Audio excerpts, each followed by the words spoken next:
Hello and welcome to Motors for the Masses. Now, CFMoto, a brand that has been partnered with KTM since 2011 and have been making engines for KTM since 2017, have been featured on this channel several times before. And I'm yet to find a bike that I haven't liked. So let's hope today isn't the first. Let's roll the intro and get cracking.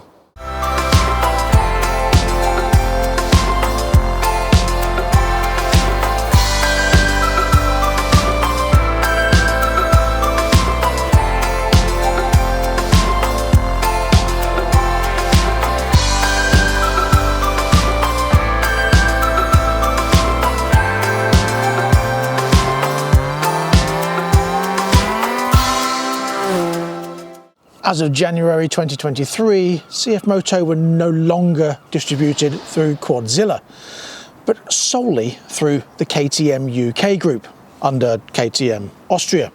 I will be reviewing the 450SR and then the 300 CLX, but today I have a bike that will rival Triumph, BMW, Suzuki, Yamaha and Honda. So let me introduce this, the CFMoto 800MT Touring. Roll the cinematic.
The bike comes in two different guises. You've got this, the touring version, and the sport version. Two different colours, the twilight blue and the nebula black. And I shall show you the sport later and do a side-by-side comparison so you can see the differences between the two. So for now we'll concentrate on the touring version. Now these bikes come with the KTM based 799cc parallel twin double overhead cam liquid cooled engine, which develops 90 brake horsepower and 55 pounds-foot of torque. Top speed is irrelevant because it's not a sports bike. However, it will sit at the legal UK speed limit of 70 all day long. You get a 6-speed box with slipper clutch for smoother gear changes. Upside down suspension does this, and how quickly depends on the surface you're on. Anyway, it is made by KYB and KYB rear monoshock, and the brakes are ABS using Spanish-built J1 radial calipers with twin 320mm front discs and a single 260mm rear disc. Wheels are gold with stainless spokes, 19-inch front and 17-inch rear, with a 110 front tyre and a 150 on the back, using Maxxis Max Venture MA1 rubber. Dimensions are all very adventure bike sized.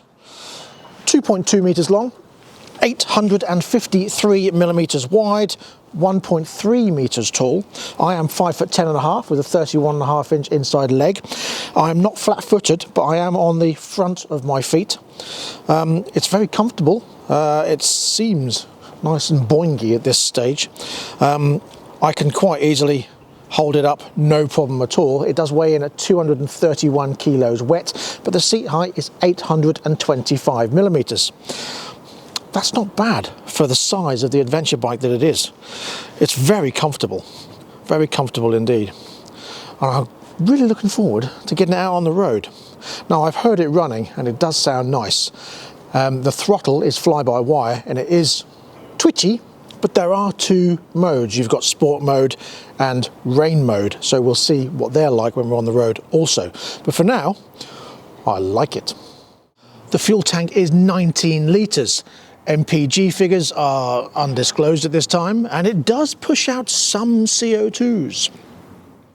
The looks, I feel, are absolutely amazing. The side profile, the front, the rear, from every angle, it's a very beautifully designed bike, designed by Kiska, like KTM, obviously, and there's nothing on it that looks or feels cheap and nasty at all. The build quality looks superb, and I can't fault it away.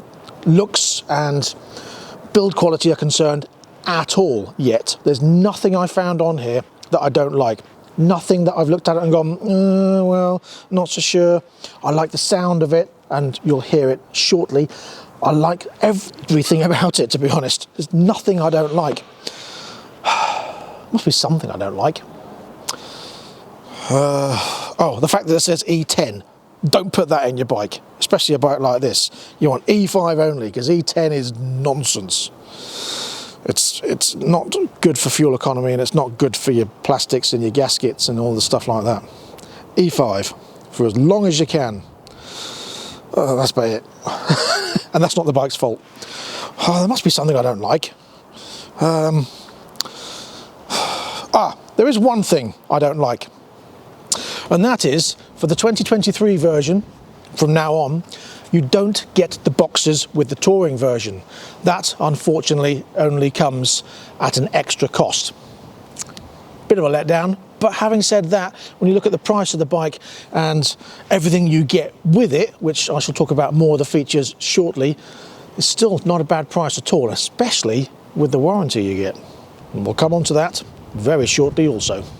So then, let's switch it on and see what it's like on the dash. Now, I love the way this starts up.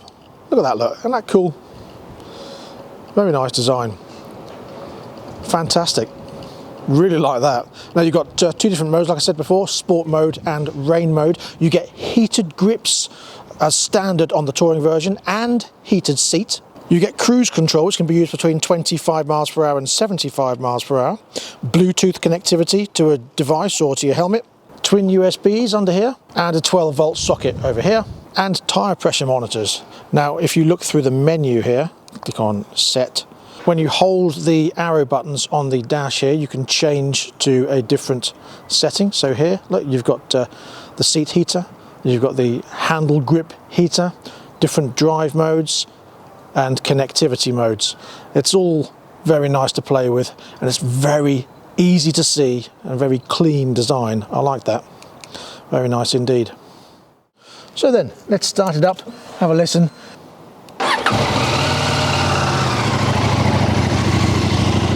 Very nice, very smooth, but a nice little rasp from that exhaust.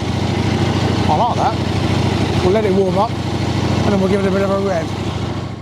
Now, as I said, the throttle response is very quick, very sharp. In sport mode, it is snatchy when you're riding slowly, like across the yard here. But in touring mode, it should be a bit better, or in rain mode, but we'll try it when we go out on the road. For now, let's have a bit of a rev, shall we?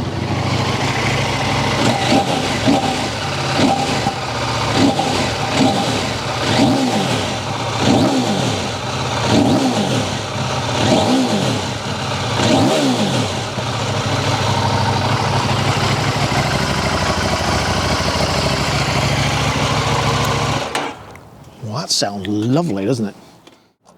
Now the lights are LED. Now when I turn it on, you can see what I mean. You get a lovely DRL on there. And then when I start it up and turn the lights on, you'll see you get fog lights on this also. I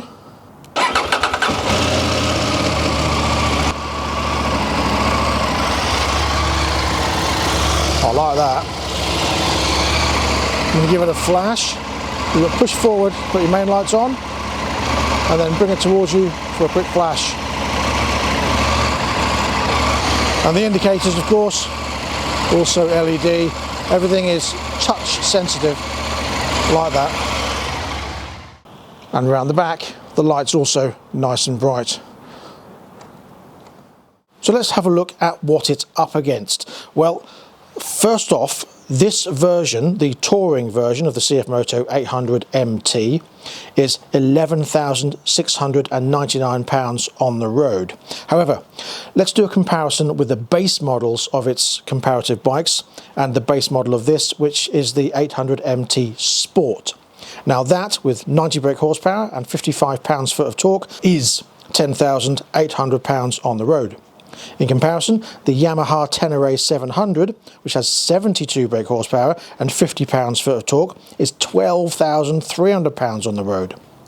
The Honda Transalp 750, which also has 90 brake horsepower and also 55 pounds-foot of torque, is 10,000 pounds on the road.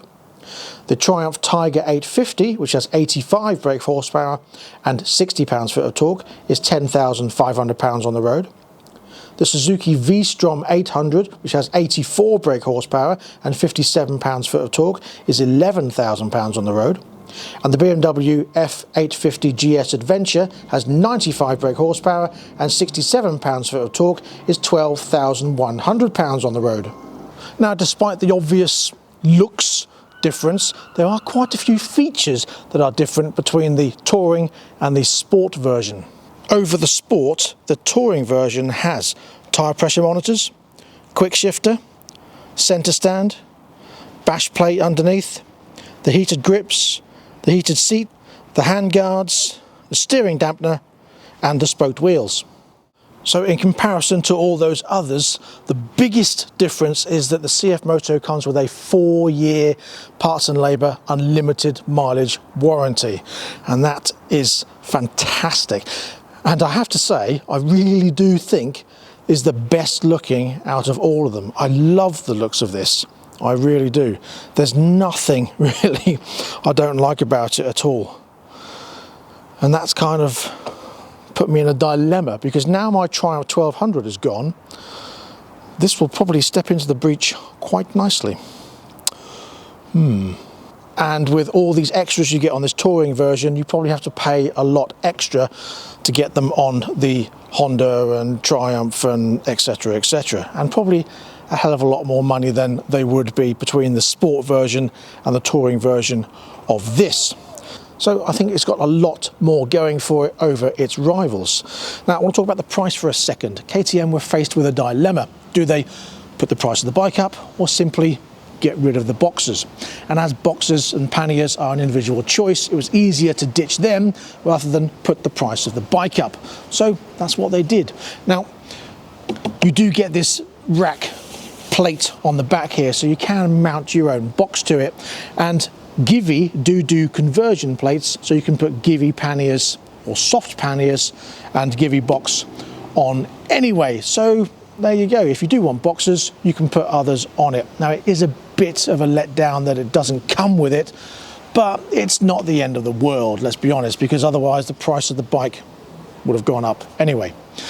So there you go. What do you think? I think it's brilliant. I love the look of it. I love the equipment you get with it. I can't fault the bike in any way whatsoever. With the equipment you get on the Touring version, I think it is definitely worth spending that extra money and getting the Touring version over the Sport. But then again, if you don't want all that stuff, like the heated stuff and spoked wheels, then go with the Sport because it's cheaper. However, if you look at the competitors and then you put all the equipment this has got on those bikes, it probably pushed them up to 13 grand or so. So in that sense, this is an absolute bargain, especially with that 4-year warranty. What about servicing, I hear you ask? Well, the first service is 600 miles, and then you've got an interim service every 3,000 miles, oil change service every 9,000 miles, and the valve clearances need doing at 18,000 miles. Now, they are time-based as well. You've got 6 months or 12 months for little bits depending on what is needed, but everything in the book will explain that.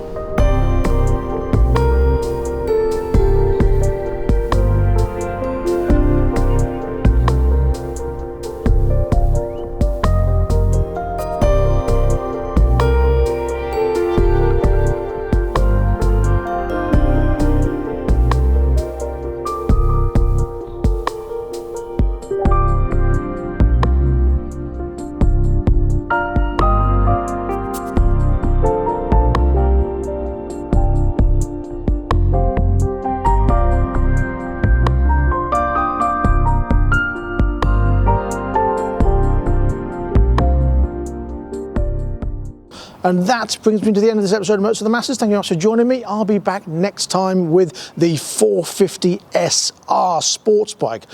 Really looking forward to that, and I've heard that running, I've seen it running, and it sounds lovely, so stay tuned for that.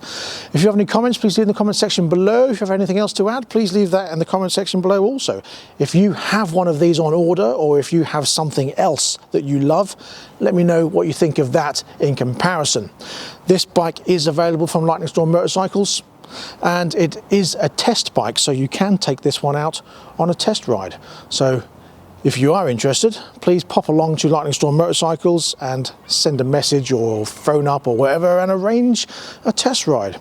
And that's all I have time for this episode. So please don't forget to like, subscribe and share. Click the notification bell and all that gubbins that I usually say. And until next time, please ride and drive carefully, but have fun. Bye-bye.